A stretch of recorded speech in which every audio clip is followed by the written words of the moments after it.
Second day here in San Antonio. It is game number 128 of the season. We're here with Jason Hart, the hitting coach for the RoughRiders. 128. How you holding up? Holding up good. Just we're lucky here in San Antonio in August, and it's a little overcast, and it's actually kind of nice out.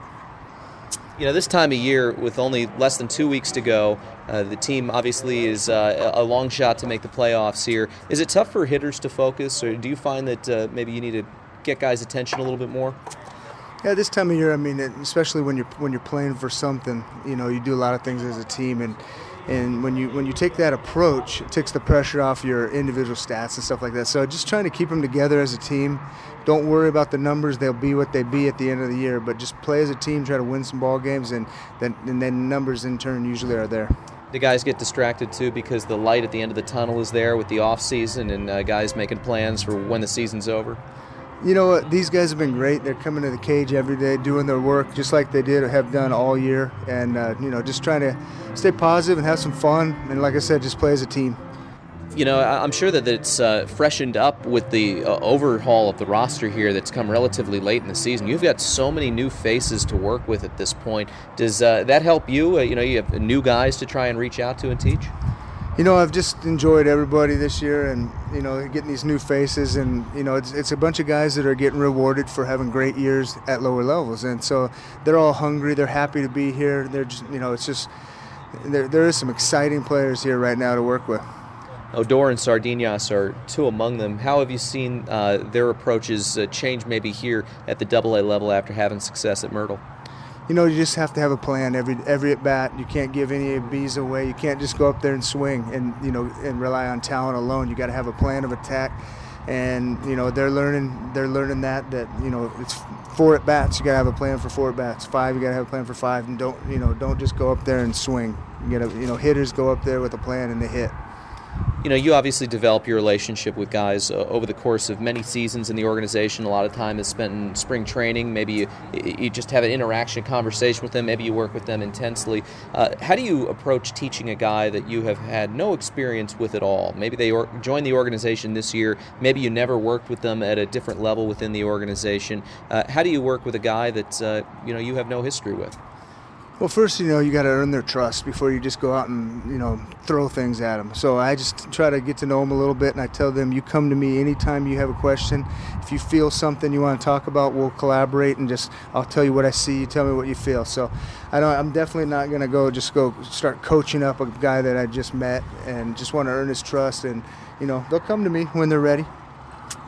Ryan Rua, the third baseman here for this club over the last couple of weeks, had a tremendous season with Hickory. 29 home runs down there. He's added 1 to his total here in his time in AA. What process is he going through to try and tap into that power at this level and also get the consistency down? Because while the power was nice, I don't think his average was where he would have liked it down in the South Atlantic League. What are you and Boo working on with him? The good thing about Rua is I've seen him before in instructional league and spring trainings, and he does have good power to the whole field. His 1 homer here was the other way. I think he's just got to really look to the big part of the field. When you're thinking home run, pull side homers, and trying to go long ball to left field or pull side, a lot of times your swing cuts across the plate, and these guys at the upper levels, they mix it up a little bit, and he'll have better success when he's really thinking big part of the field.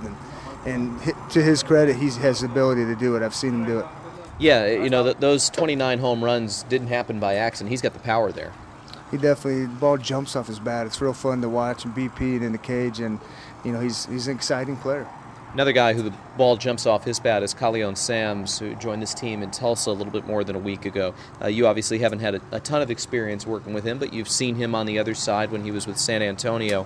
One thing that is noticeable is that he crushes fastballs and maybe struggles a little bit with off speed. How do you work with a guy that struggles on a particular type of pitch, maybe does not hit the stuff that moves as well as he does with the fastballs? Do you work on having him hit breaking balls at all?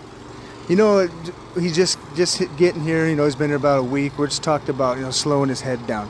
He likes to really go get the ball, and when the ball the off-speed pitch comes out up, and then when you're going to get it, your head's going forward, that ball's breaking down and away. It's a bad combo. So he's trying to work on slowing his head down, keeping his head back a little bit better, and just recognizing the ball out of the hand. But, he's one of those guys that if you got to work with him a whole year, then it would be a lot of fun because there'd be a lot of adjustments going on, and when he is right, it is really good.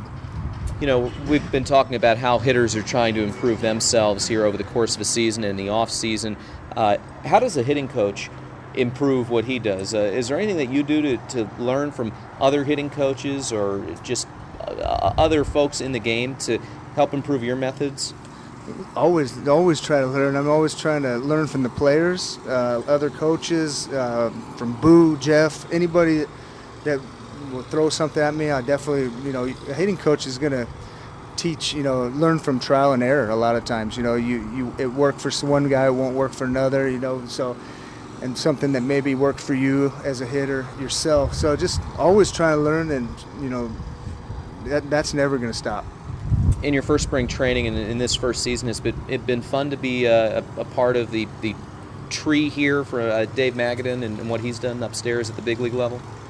Yeah, it was a good time getting to know him a little bit in spring training. He's a real laid back guy, real quiet. You almost and I'm a quiet guy as well, so that's hard for us. But you almost got to go seek him out and then just once you get it, get him going, just listen and soak it all in, because it's a lot of good info, and he's a good guy and good hitting coach. Finally, for you, what's ahead in the off season? 2 weeks from now, what big projects are you starting? I got moved into a new house, so that's going to be never ending. I got a lot of stuff to do there, and then I'll take about 2 weeks, 3 weeks, and then I'll head down to Instruction League for the second half of that in Arizona.